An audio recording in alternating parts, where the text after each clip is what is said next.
So Sailor Moon episode 3. This is the Luna Pen episode where so, I'm getting ahead of myself. So in this one, the denizens of the Negaverse, sometimes they call it the Nega Force, like when they're using violence, I guess. Um, in the original, Queen Beryl's trying to like resurrect like an ancient bad guy or something, but this one they call it the Nega Force.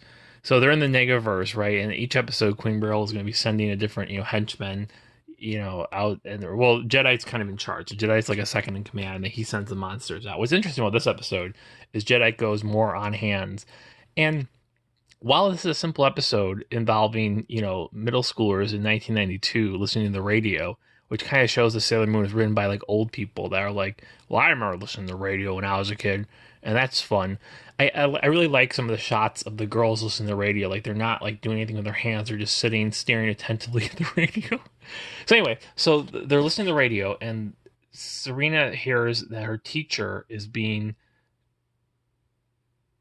picked by the radio host to have her letter read. So you write like stupid love letters, and then the radio host will pick some and then talk about them on the air. So she gets really excited by this. And in fact, when she hops on her bed, she like wiggles her legs up and down. She's like, "Oh man, I wish I could be flying." And Luna's like scolding her, like, come on, you have to, train. This is stupid. At one point in this episode, Luna says something like, "This is a cosmic joke." I found, Sailor Moon, and she's supposed to be the champion of love and justice, and she's obsessed with like all this, petty, teenage stuff. Also, Sailor Moon makes like a pouty face like twice in this episode, and I love her pouty face. Not only is she, and also she's going to get bolder in this episode too. What did I write down? I wrote down Serena says something about the teachers, they can't have boyfriends, which kind of goes back to, when you leave your school, your teachers turn off like robots. Or when you see a teacher when you're a kid in public, you're like, oh no, like I didn't know they could leave school. This is a first scene where we have Serena's parents together eating breakfast. And the parents are really pretty much all the parents in Sailor Moon are shockingly unimportant. Really, these parents were just vessels to deliver Sailor Moon's reincarnation to this world. They're nothing more than disposable units to, have Sailor Moon be resurrected on this planet. Uh, so she goes to school, and their teacher has like a sleeping sickness, and this is interesting because right away I feel like this episode's premise is better written than the last episode. The when you get your letter written on this radio show, you get a special magic brooch flower that you can put on your chest that ends up like sucking the energy. And it's interesting because why so their Megaverse, so Jedi's plan is to mass produce these flower brooches and then send them to women. But how do you get women to put them on their chest? Well, you create a fake radio show where you read their letters, so then it's like a prize. So of course you want to show off your prize. If you're just sending these creepy energy sucking brooches to people, they're not going to put them on. So it's interesting because this is what I'm talking about, where it's kind of playing on the psychology a little bit. So it's like steps. Also, I like the fact that the brooch has to be on you or very close to you in order to suck your energy. I think sometimes as we move away from like analog technology and everything's digital and everything's online, writers will tend to do things like remotely, right? Like they're like, oh, I can hack this computer from really far away. Well, that's not how the writers were thinking in 92 when they were writing this. Oh, and by the way, there was 46 episodes of Sailor Moon um in season 1. So that means they only had so they did almost one a week. That means they only had what, like 6 weeks off like all year. It's like come on, we gotta churn this shit out. So Luna's walking around, she's complaining about Sailor Moon, and then she runs into Andrew. And so because we watched episode 2, we know that Andrew knows Luna already. So it's not, he's just a friendly guy. And Luna says something about, making this like a command center, which I believe maybe she does make it Artemis as a command center, because later in the show, the cats have like a base inside of the Crown Arcade where they can like communicate with each other.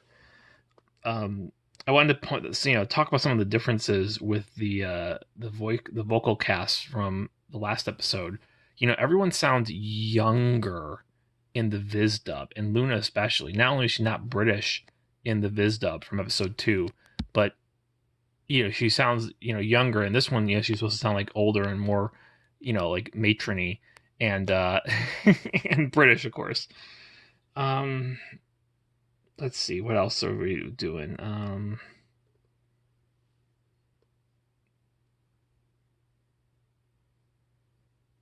Oh, last episode I was gonna say Sailor Moon's a bit of a detective. She's able to use her detective skills. I forgot to mention this, to find out where the boys were turned evil by the evil fortune teller. And this one, she does the same thing once she finds out about uh, the brooches, right? So what happens is that Jedi's plan, to make this show popular, is that they put everyone to sleep in a radio station, and then he actually gets his hands dirty in this episode. So he has a minion, a female minion. I'm not sure if this holds true for every villain, but most of the villains, they'll make the opposite sex of whatever they are, right? So a female, second in command from Queen Beryl will make male minions, and then a male minion will make female minions. So that's why all Jedi's minions are female. Also, they're trying to kind of play off designs of a lot of Cutie Honey influence, which was an older magical girl anime, and really like crazy character designs. I think they're once again they're just kind of pulling whatever character designs they can. I like this monster better than last week's too. I like the fact that she shoots like energy blast out of her mouth while she screams. Sailor Moon runs into Darien again. I don't know. There's no movement on that storyline. It's funny when she gets home from school. Luna is like shocked that she's actually like doing her homework, but really she's just trying to find a letter. And Luna's like, "You shouldn't write a letter." And she's like, "Oh, great idea! I'll actually go down to the radio station and just make the shit up in person." It's like, no. And the security guard's like, Serena, there's no show by that name at this radio station. What are you talking about? And it's funny because like she's literally like a detective, putting the clues together haphazardly. So they listen to the new episode. This is the one of this radio show, and Jedi's doing the voice. Maybe Jedi's like, I have a manly, soothing voice. I want to be on this radio show. I don't know why he decides to involve himself this early, but it's good because it sets up a rivalry between Jedi and the rest of the Sailor Scouts.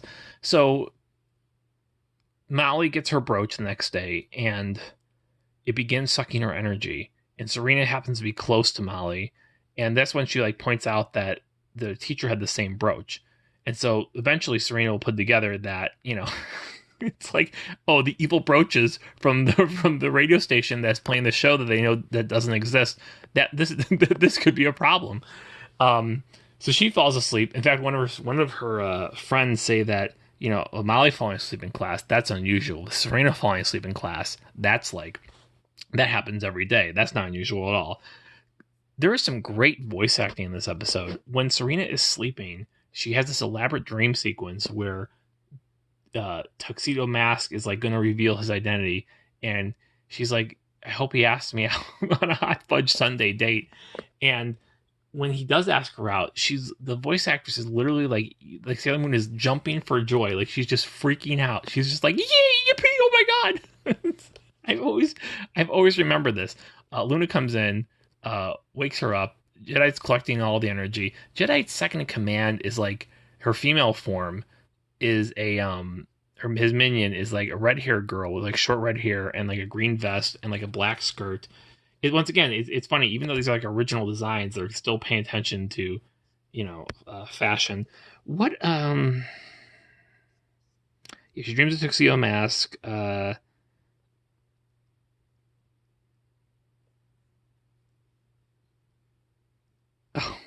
So they're next, once she puts it together that there's something up at the station, Luna poops out the Luna pen, and she even says something like, "Oh, you have any more super gadgets?" And Luna was like, "Well," she's like, "Well, I'll give them to you as you need them," you know. And I wonder if Serena's starting to think how much stuff is inside of Luna's rectum. Um, and when she tells her what it can do, she gets really excited. And I love that the animators draw sweat drops on Luna. You know, Luna's like, she barely knows this girl, and she's starting to give her like really powerful things. Like, the brooch is already super powerful. Now she's giving her a pen that lets her change her physical appearance into anything she wants. So it actually makes her like taller and more filled out. And so she turns into like a sophisticated reporter and with heels. And I remember watching this as a kid, and Luna's like, "Can you walk on those heels, Serena?" And she's like, "Oh yeah, I said sophisticated." And of course, she can't walk on the heels, and she falls over. But as a little kid, I thought to myself, "Yeah, how do women walk in heels? That must be hard." Um, so she quote unquote sneaks in, and this is where it's interesting that the character's already getting bolder in episode three. I mean, there's a little bit of inconsistent characterization because Serena is still look like a crybaby throughout the show. But she's feeling bold. She's on an adventure. She sneaks into the room where Jedi is performing the the radio show, and they're outside the door. And she like rolls up her sleeves and she like just walks in, walks past his minion who's just standing there, sits down across from him at the station, and is just like, "Hey, girls, you should turn this off. You gotta throw those brooches out. Those brooches are no good. They suck the energy out of you." And this is where like, so animation is always kind of an inconsistent art, right? You know, you try to, oh wait, I just might have found a good thumbnail. I always try to choose like the silliest faces for the thumbnails that I can. And you know, it's funny, there's a couple this is all, drawn by hand and with cell animation. So, they draw it, they would have someone trace it onto a piece of acetate, and then they would paint it using um, actual like physical paints. So there's a lot of animation errors. The thing I pointed out in the last, I think I found it. I think I pointed out in the last episode where they missed Darian's gloves. I think it's too expensive to go back and like fix those things. Even now that we have digital animation, people don't always fix the mistakes. But back then, you're actually photographing the cell, and the reason why you do it on a transparent cell with only the character colored in is so that you can reuse the backgrounds, because you also have to repaint the backgrounds every time. I'm having a little trouble. Oh, yeah, it's okay. I think the one I found was better. Luna makes several funny faces when Serena is giving her big speech on the radio, telling everyone to throw the brooches out. But this is where there's some nice animation cuts. These the minion kind of breaks in. I think her name is Fior. And so Jedi's mad that she told everyone to throw the brooches out, and then all the glass shatters in the sound booth, and she kind of like jumps through. And then just before they transform, like their faces turn all evil. And like I said, this one's, I like this character design better. She's like a super tall, monster female, and she shoots energy blasts out of her mouth. So Serena transforms. She goes to the rooftop, I believe. Or okay, no, I remember they're fighting, and Serena they blow a hole in the ceiling, and Serena does like a super, like 40-foot jump out of this hole onto the roof. I guess the writer wanted the final fight to take place on a roof, and she throws her tiara and it misses, and then I guess she finds out that she has psychic powers because she's able to actually will the tiara back around and cuts the this villain in half, which I always thought was cool as a kid. So then she has to fight. And then Darian throws a rose, whatever. Then she has to fight. Oh no, wait, no, he does not throw a rose yet.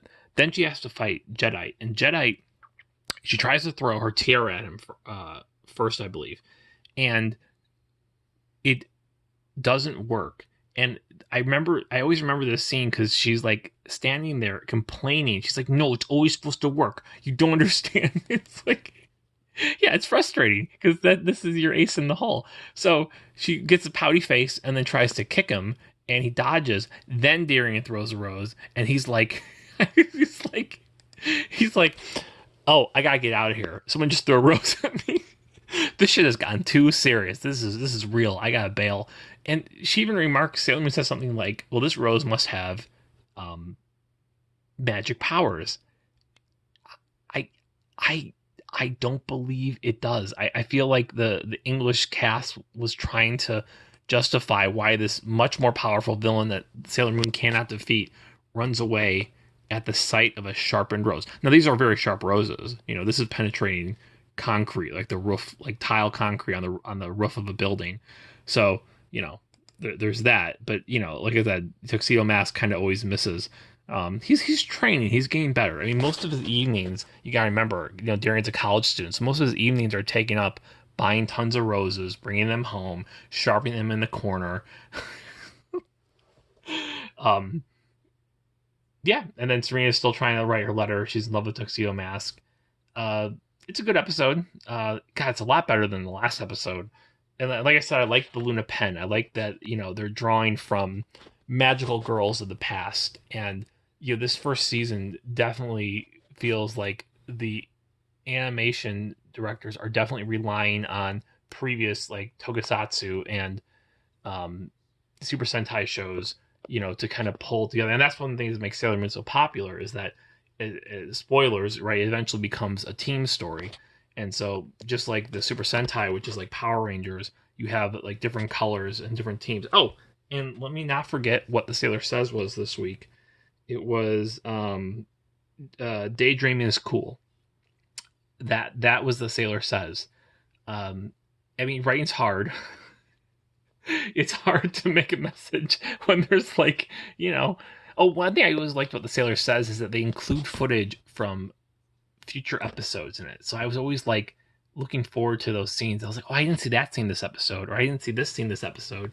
So uh, it's just interesting that the English adaptation, of this, of Sailor Moon, especially this first season, is just so like cobbled together, sometimes. And I think really changing the screen transitions like between different scenes really gives the episode like a different pacing. And this is just fresh in my mind from going from episode 2, which was using not a non-altered Japanese soundtrack and visuals and stuff, and then going back to the DiC version. I mean, it's hard for me to be objective because the DiC version is the version that I grew up with. Like Jadeite's voice, his kind of moody voice, is the voice I remember. Also, there's something else about this. There's a scene where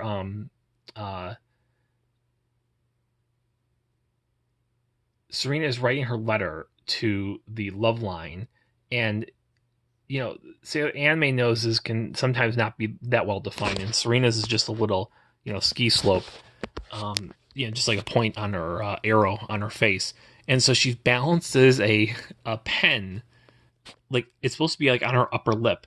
But I remember watching as a kid, being like, how is she having that pen stuck to her face? Because they really don't draw the lips in much detail, unless sometimes there's like a close up or something. Um, Oh, and I also forgot to mention that the whole reason this whole thing starts when they suck the energy is because it puts you to sleep. So it sucks so much energy from you that it makes you fall asleep. And so at the end of the episode, it shows all the girls waking up. I like that Serena's more physical this episode. I like that when her uh, tiara move, where she takes her tiara off and throws at the bad guy to kill him, which has worked every other time, and she gets a pouty face, and then she literally tries to kick Jedi, and he uses like an invisible force field to block it. Also, that her crying doesn't really work. She gets sad and she's intimidated by Jedi, but she doesn't, cry or whine. It's just so interesting going back and looking at some of these early episodes with a critical eye and seeing that there is actual kind of movement in her character, even this early in the show. That's pretty much it. I guess my only other comment is I guess I'll talk a little bit about since I was talking about cells, and the reason you use cells is that you want to do less backgrounds. Is the background art in Sailor Moon is pretty good. This is done by Toei, and they use like a light watercolor wash for all the backgrounds. The nighttime scenes, the fight scene in this takes place at nighttime. They use a lot of pastels and a lot of dark blues, but there's not a lot. Almost all of the shots in Sailor Moon are not very high contrast, except for the shots of Queen Beryl, they'll use some like solid blacks in there. But it's just interesting, and this is kind of once again, there it's a production, it's a adaptation of a shoujo manga, so they're trying to appeal to girls. So they're I guess they're using like harsher tone, not harsh tones. But there were other studios operating at the time, most notably like Sunrise, who was using much more like heavy blacks and high contrast in their shows, which would be like later they do like Outlaw Star and all the Gundams, right? So even like Gundam Wing would have more detailed backgrounds, more high contrast backgrounds. Also, I think it's interesting that Molly, I forgot to mention this in the last one, that had a lot of Molly shots, is that the Molly's hair, she doesn't have a solid black line all the time at the base of her hair. Instead, they leave that line off and just have the cell painters like paint to the edge of her hairline. um, yeah, that's it. Like I said, Luna met Andrew this episode, and so canonically in the TV broadcast, this is the first time that they got to hang out. Anything else? Yeah, I guess I like Serena's design when she becomes a reporter. She definitely looks taller. And her hair is short too. That's the other fun thing, is that when she does these little transformations, her hairdo changes. I used to always like it when characters change clothes or, have a different hairdo um, in an episode or something. It kind of gives it more, life, I guess. Okay. That's it. I'll see you in the future. Bye bye.